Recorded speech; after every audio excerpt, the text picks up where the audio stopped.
sa ovim uređajem, najprostijim i ovim malo usavršenim, proizvodim struju koja je minimalna 231 volt. Znači, ako je ispod, aparat ne funkcioniše.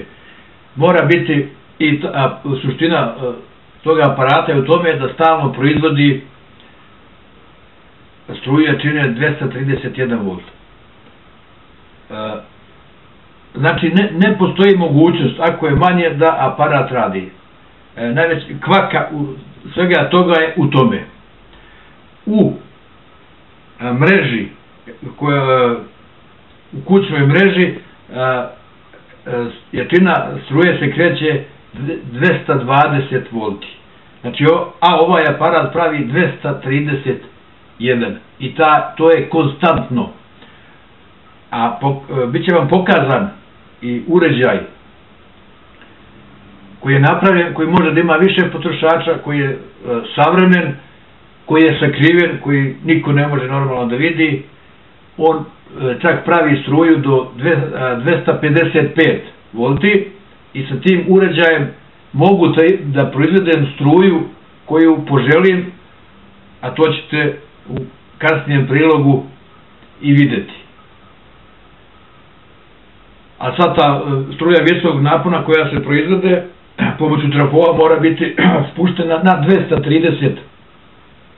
234.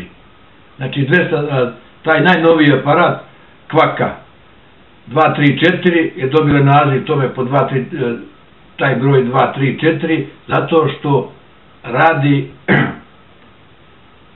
po tome tako što proizvodi struju od 234 volta i ta jačina je konstantna i može da ima bezbroj potrošača.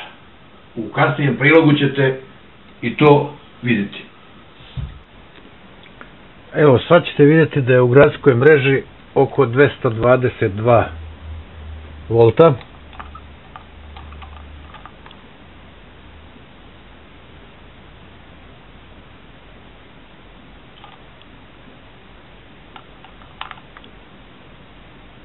Evo, kao što vidite, 222, znači kreće se oko 220, to je gradska mreža.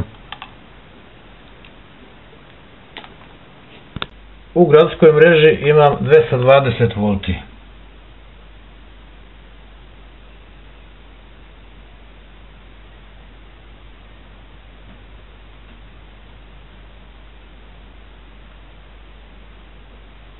...220, 221.